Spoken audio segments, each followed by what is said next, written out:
Hey everyone, welcome back to another video of Techify Zone. This is tutorial number 11 and we'll be talking about collections.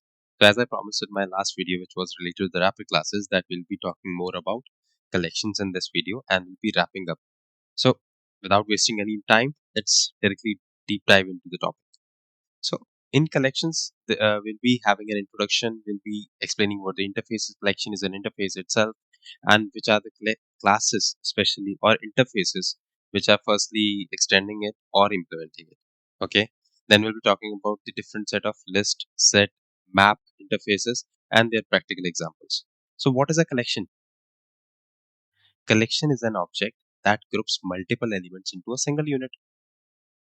Okay. So technically, I will say, like an array. Array is a static variable which holds multiple homogeneous data types, right? Like if I create a string array, it will hold multiple strings into one variable, but have a static length. Okay, but this was the problem which was arising a long back, and then they came up with the solution as a collection, in which we'll be having a dynamic elements which can hold n number of values and can have any insertion, any deletion, manipulation, and you can play with the data and you can store any n number of data at any time you wish to. So that's why the collection was introduced. So as I on the screen you can see that collection is very useful for retrieving, manipulating the data. It's very useful for transmitting the data from one method to another. It's very useful for consist of multiple predefined methods, so you don't have to worry about writing your own methods. Okay okay now we have a unified architecture for representing and manipulating the collections, and moreover the collection framework contains three things, which is interface. Okay, we have implementations and we have algorithms. So technically, we have, as you can see over here, the right side, the diagram actually interpreted everything, which says that collection, the dotted lines means that it's an interface, and the hard lines, which solid line means it's a class. Okay, so collection over here, if you notice, this is a collection, which is itself a interface, and further these two interfaces, list and set, are implementing this particular interface. Okay, and then further this list is getting implemented by ArrayList and LinkedList, and same goes with the set is further getting implemented with HashSet and TreeSet. Same, we have a third interface as well, which is a map, and further map is getting implemented in HashMap and TreeMap. So technically this is the parent interface, which holds all the kind of, it's a parent template. Okay, it's a parent template which holds the all the default, or I will say reusable methods. Okay, abstract methods, because collection only have the abstract methods, right? And further, these are also the collection, these are also the interfaces, right, which also hold their own specific list might be holding a specific abstract method, set might be holding another set abstract method, and map is also holding their another abstract method, which are only relative to hashmap and tree map. Set, for set we have hashset and tree set, right? So collection will be holding only those abstract methods which are relevant, which are actually relevant to all of them, because this is a common one. Okay, okay, let me remove this. So now, till now we understood the architecture of this whole collections.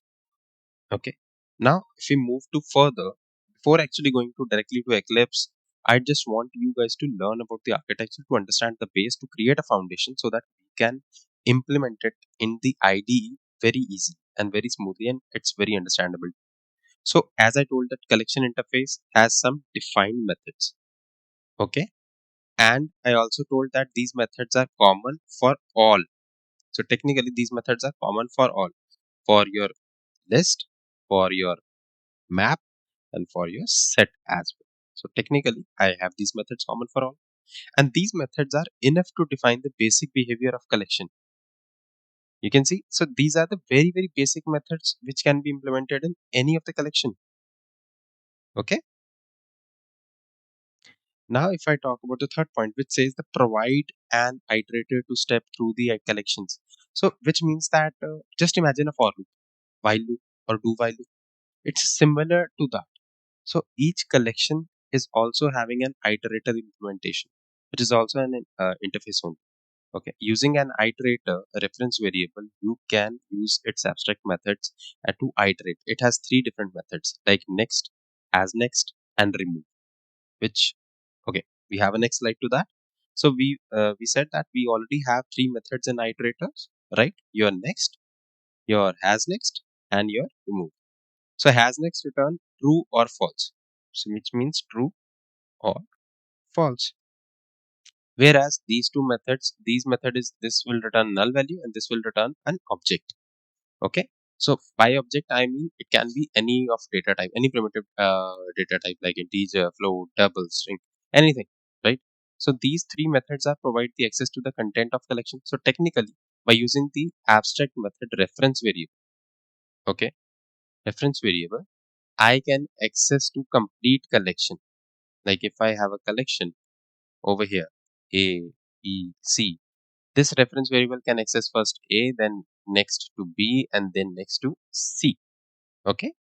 So in this way, my iterator can access all the data which is actually stored into the collection.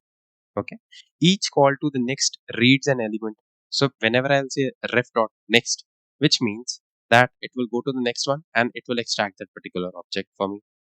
And if I say has next, which means it will check whether there is any value stored into the next variable or not. Is there any data in the next, or it's a null, or I can say the empty node, or I will say the last node.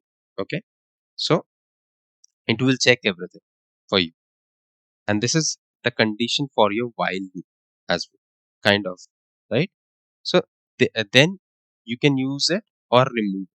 So there is also a method remove, which will, like if you say remove, okay, which means that if I want to remove this A, it will remove this A, and then your collection will be having only these two data, B and C. Okay. So these are the predefined methods in the iterator abstract interface. Okay. So, okay, we have an example too. So in this example, I have that public class simple collection and collection C, where a collection is an array list. Okay. I have a reference variable of a connection interface, which is actually referring to an object of ArrayList, okay, where I have stored all those ArrayList, and what I'm doing is I'm doing a for loop, okay. So I1, I less than equal to 10, I plus plus, okay. So technically, I know that I'll be storing 10 elements in my this whole collection, okay. So starting up like this, 1, 2, 3, 4, 5, 6, 7, 8, 9, and 10. Okay. So technically I have 10 values, which says that I star I is equal to I into I. Okay. So technically I will say 1 into 1 is equal to 1. So this everything, this whole string is getting stored into this. Like 1 into 1 is equal to 1. Same goes with 2 into 2 is equal to 4. Like this, everything is getting stored till 10 into 10 is equal to 100. Okay. Till last. And I'll say that iterator. Now it's time to go ahead and use the iterator. It says that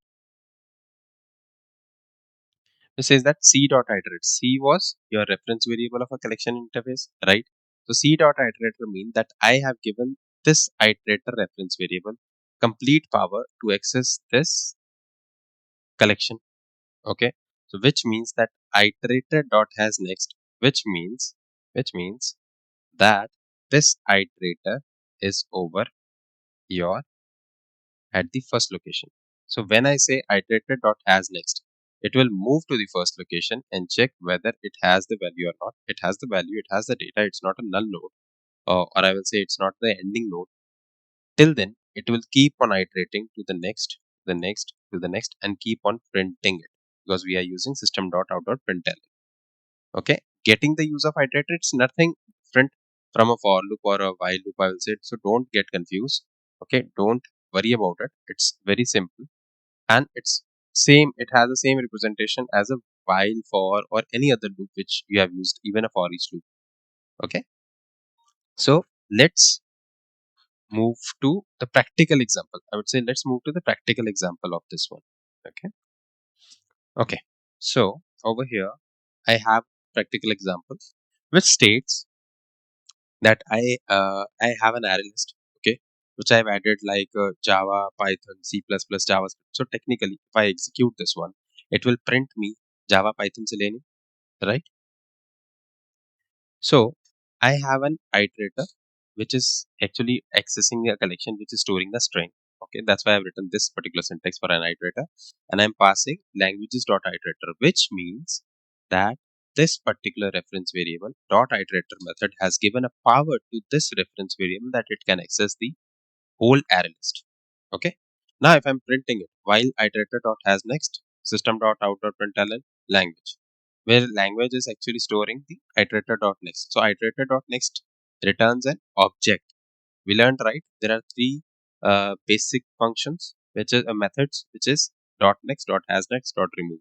Whereas dot remove return void, dot has next return a boolean, and next return an object. So technically over here my object is a string because I am creating a collection of a string. Okay. So this language will print me Java, Python, C++, and JavaScript in a sequential order. Now I am using, again, I am doing this languages.iterator. Why I have to reset the iterator again when I have already defined it over here? Why I have to do that? Because technically what happens when your iterator reaches to the last node of your collection, the iterator stays there. It don't reset automatically.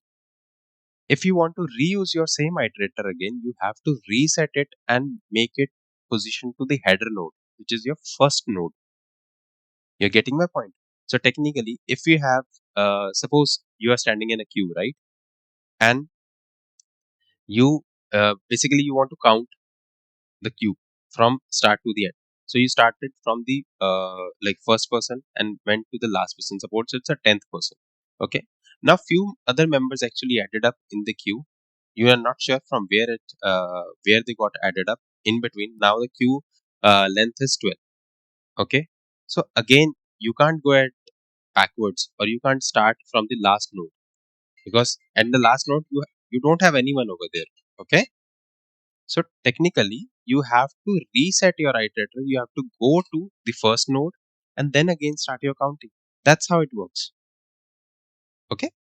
So your iterator will reset by using the language.iterator method over here, again using iterator, and then again you will use the while iterator dot has next. Now I have put in a condition.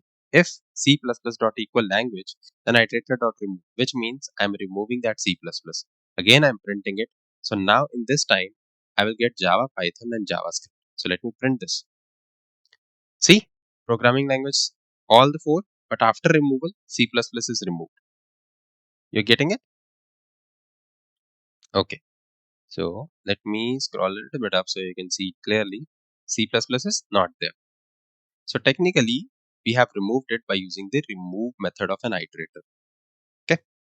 Cool. Now let us switch back to our previous content over here and move to the list interface. So as I said that we have multiple interfaces which are further actually implementing the collection interface. Technically, an interface can extend another interface. It don't implement it. A class implement the interface. Okay. It's also an interview question for you. Okay. So technically, my list. We will be talking about only this for as of only this part. Okay. Let's focus on this. So collection interface further extend like list is extending the collection interface, and ArrayList and LinkedList is implementing the list interface. So technically, whatever the abstract method this collection interface is holding, all these abstract methods are getting reused by the ArrayList and LinkedList. Okay. So extend the iterator interface as well. Yes, because it's extending. You can see like this iterator interface defines the three fundamental methods, which is add for if you want to store anything, it will add. If you want to check whether it has any previous for getting a returning a boolean value, previous object like list.previous, which will return an object same as your iterator. Okay, so list iterator will do the same thing. So over here, the addition of these three methods define the basic behavior of an ordered list, and list iterator knows the position within the list. Okay, so it's similar to the iterator, just have some few add-on functionalities. Okay, so let me go on with the array. Now there is a very good interview question which we usually ask, and very common one. Usually everyone asks whenever we are dealing with any collection interface questions. What is the difference between an array list and linked list, and how you come to a decision that which particular list you want to use as per your business requirement? That's a very common question. Your answer should be like array list internally using a dynamic array, and linked list use a doubly linked list. Okay, to store the elements. So technically, if I say array list, if I need to if you need to do the manipulation in the array list, which is actually slow because internally it's using the array. Okay, just for an example. Okay, very common example. I will very in a school. Okay, you are in a school, you are sitting in a classroom. Okay, and you are 10 students in the class. Okay, suppose you are sitting as a roll number order or alphabetically order. Okay, now if I add up anyone at index 2, so technically if I'm adding anyone who is coming outside from the outside in the entering into the class and sits in the place of second index, now all the other index which are related to 3, 4, 5, 6 till 10 have to shift their place. 10 index will go to the 11th one, ninth and will come to the 10th. So everybody have to shift just because of this manipulation. Okay, so technically my this whole process took a lot of time. Whereas in linked list, suppose every 10 all the 10 students of that particular class are sitting anywhere in this particular building. Okay, it can be in first floor, second floor, third floor, anywhere. Okay, now even if I introduce a new student into the class, okay, and I will give them any position to hold on, I just need to inform the first student and the third student so that they know that this is the second student and they have the reference to his location, but rest don't even have to worry about it. So this manipulation took very short time because I have to inform only two people, your previous one and your next one, right? I don't have to worry about the other students because every student need to know their previous and the next. That's it in the linked list. So linked list manipulation is faster, I would say. But if you want to access the element, okay, I'm talking about accessing the element. Suppose you have you want to access the elements, like suppose you have an array over here, okay, an array list, because array is stored in the same fashion. All the blocks are together. If this is 101 address, this will be 102, this will be 103, this will be 104, 105. Okay, and I have value 1, 2, 3, 4, 5. If I want to access this will be even way faster than the linked list. Why? Because all the elements, the address are in sequential order and you can access them very quickly. Though manipulation is difficult because you have to change the address for all in case if you are introducing anyone in the first or last. In this manipulation as well, if you are introducing anyone in the last, like this is the best case because it will be a big O1. But if you are introducing in anyone in the first, that will be the worst case. It will be big O(n). Okay, as per the complexity basis. But whereas in the linked list is defined like this: one block here, one block here, one block here, one block here. They are actually linked with their addresses, like they know, like suppose this is 1, this is 2, this is 3, this is 4, and this its address is 101, its address is 202, its this one is 101010, this one is 201. So they can be anywhere in the memory block. They only know that their next element is at, they only like 201 will only know their next and the previous. Over here its previous is a header node and the next is 1001. For this one, previous is 201 and the next is 202. In this way, they just only need to know their the header node and the next node. That's it. The previous and the next. That's why it's better for the manipulation. But your accessing of the linked list is slower as compared to the array list. I hope now you get the difference between array list and linked list. Okay. Still, in case if you have any sort of doubt related to this, I'll be available there. You can ping me, you can comment me in the chat box, and also you can reach out to me on the LinkedIn. I'll be there to help you out with this. Okay. Now, before actually moving directly to set, I would like to do some coding related to list. So let's move on to the few examples of linked list and array list. So I have very simple. So linked list and array list, if I give you a syntax based my viewpoint over the syntax, everything is crystal clear and everything is very same. It's they both are duplicate of each other. Okay, only the architectural difference is there. Because if you are using a basic linked list and an array list, I'm not talking about a doubly linked list. Okay, so linked list, I have introduced the same syntax which we have used earlier. Then add method to adding all the values into the linked list. Then we have I'm printing get first, which means it will be printing the first city was added, which was New York. Then we have a for each loop, which will be iterating the whole collection and storing that value into this particular variable and printing it one by one. So technically New York, Tokyo and Paris will be printed. Then again, I'm removing Tokyo and I'm printing the cities. So it will print me New York and Paris. So let us see. See, first city is New York, then city list is this. After removing Tokyo, the city is New York and Paris. So these are the very basic methods which you can use in the linked list. Okay, there are other methods too, which you can use, like cities dot add all. Okay, you can even add, if you have an array list you want to add up in the linked list, you can add all the whole collection. You can add. Okay, add first, add last, clear, clone mean it will create a copy of that particular linked list. Okay, then equals, then you can have a get method to get a specific index as well. Is empty, just to check whether your list is empty or not. Last index, your notify, your offer, there are multiple methods that you can explore as per your own kind of requirement. Okay, so that's how you can explore all these methods, and you can remove the complete linked list in a, like, remove all. Okay, so technically this removal method will remove the whole linked list at once. Okay, and it will empty it. Okay, so these are the few methods which you can use in the linked list, and same goes for the array list. It's not different. The same methods, because both of these classes are actually implementing the same class, which is list. Sorry, same interface, which is list. So technically all the abstract methods which they have are similar. Okay, so only the implementation, only the architectural difference, I would say there is, but as for a Java developer or an automation tester, you don't have to worry about it. Just focus on the architectural representation, how they are used, and based on that,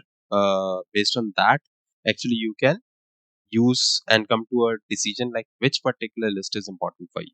Either it's a HashMap, or sorry, either it's a array list or a linked list. Okay, let's move back to the presentation. Okay, set. Set is kind of a same interface. Okay, which set method has a collection. I would say, sorry, set method as a collection. I would say no duplicate entries are allowed. Okay, you can have only one null entry in the set, not more than that. Okay, and defines two methods like boolean.add and iterator, and reject the duplicates. So technically you will use set only at that point if you need to store only the distinct values. If you want to store duplicate values, then don't use set. If you want to store only the distinct values, then go ahead and use the set. Okay, and further, set is also having two different, one is hash set and one is tree set. Hash set will store all your values irrespective of their ascending order or descending order. Okay, irrespective of their order, they will store and will print in that fashion only. But there is a tree set, which is also known as a sorted set. Okay, so technically it will accept all the values in a sorted form. Even if you are giving like user is inputting the values in a random form, it will print it into the ascending order only. So storing, the data storing, and the memory usage of a sorted set or a tree set is heavier than a hash set? That's also an interview question for you. Okay, which set is heavy as compared to the memory with respect to the memory allocation and accessing? Okay, so technically, tree set is heavier as compared to, or it takes a lot of it has a high complexity as compared to the hash set. Okay, let's move back to the Eclipse and let me show you the example as well related to a hash set. So this is a simple set where I have to find the see syntax is same for all the collections. You just need to use the add method. It will add all these. Okay, I have added a duplicate item again just to check whether it's accepting it or not. Okay. Now system.out.println, I am printing the size. The size will be 3 because it's not accepting this one. So size will be 3. I'm printing all the values which will be printing dog, cat and horse. And again, if I check using a contains method, it will show me true value because cat is there. See, number of elements 3, animals 3, animal set is cat, horse and dog, and it contains cat, it's true. In the same fashion, you have different methods which are available in the hash set as well. But you can see there is no sorting. Okay, it is in a random fashion. If it was in a sorted fashion, then cat, dog, and horse should be the output. Okay, but in the tree set example, just in the same way, I'm taking an integer tree set, okay, which is 5, 1, 10, and 3. I'm given a random order, okay, but it will print me. It will always print me in a sorted way, okay. And even if I remove the 5 in between, then even it will print me in a sorted. Okay. So your first number is 1 and 10, and your sorted set is this. After removing 5, we have 1, 3, and 10. You're getting it? So that's how it actually sort the values in ascending order automatically. If you want the descending order, just reverse it. Reverse the collection. You'll get the descending order. So this is very helpful in the cases where you have some conditions or some requirements from the client that you need to fetch the values from the DB, and you need to validate whether the ascending order or descending order of your UI is working fine or not. In that case, the DB will be storing in any way, in a random way, but your UI has a rule engine which makes sure that everything is stored in a ascending order. So that's how you can use this tree set concept over there to compare the values with the DB and UI. Okay. Now our last topic is map. So map interface also have further classes like HashMap. Okay, and then we have HashMap is a concept where you have a slight different from list and set because it store two values. Usually your set and list was storing only one value. Okay, but it stored two value as a combination, which is a key and a value. Okay, so I have created a hash map which will be storing an integer as a key and string as a value. Okay, so that I can relate that this is my primary key or a distinct key, and the condition is your key should not be a duplicate value. Just in set, you can't enter the duplicate. In same in hash map, the key should not be duplicated. Okay, so over here, like I have created a hash map which is student grades put 101 A B C. So as per like if I'm creating a school directory or an employee directory, my employee ID is a distinct ID, right? So using that, I can store all the data over here. I can store n number of data, right? So my key will be my employee ID, and my other data will be my key. Oh, sorry, a value, right? So in this way, I can get like student dot get 101, which means that if I put that particular key, I will get the output as A because 101 is storing the value as A. In the same manner, I have used a for each loop where I am printing the key set as well as the value set for each particular entry. Okay, so just read it through and you will get it how it is working. And same, we have a remove method again because it's coming from the collections interface. And after removing, you will see the student grades. See, the first output was A, Then I have printed using a for each loop for the complete hash map. And then after removing 102, the value is 102. 1 is equal to A, 103 is equal to C. You get it? Also, there can be a catch that you don't have to rely always on any parameter data type over here. You can store the complete collection as well. Instead of a string, store a linked list. See, suppose you have an employee data, right? One employee can have its first name, last name, its phone number, its address, its PAN ID, its Aadhaar ID, right? So everything you can store into a linked list and then further pass that particular linked list for each employee as a value. So technically, you are creating a hash map which can store a linked list and a key as an integer that you can also do.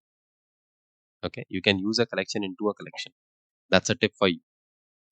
So guys, I hope you enjoyed this session. You have learned something out of it, and uh, keep coding, keep practicing. As much as you practice, it will give you benefit in the longer run. Okay. Still, in case if you have any doubt, please reach out to me on my LinkedIn on this particular channel. Just comment out over there. I will do reply to you, and I need your support to grow this channel. Thank you so much. Keep techifying zone, and do subscribe, like, hit the bell icon for the latest updates you want. Thank you. Thank you, everyone.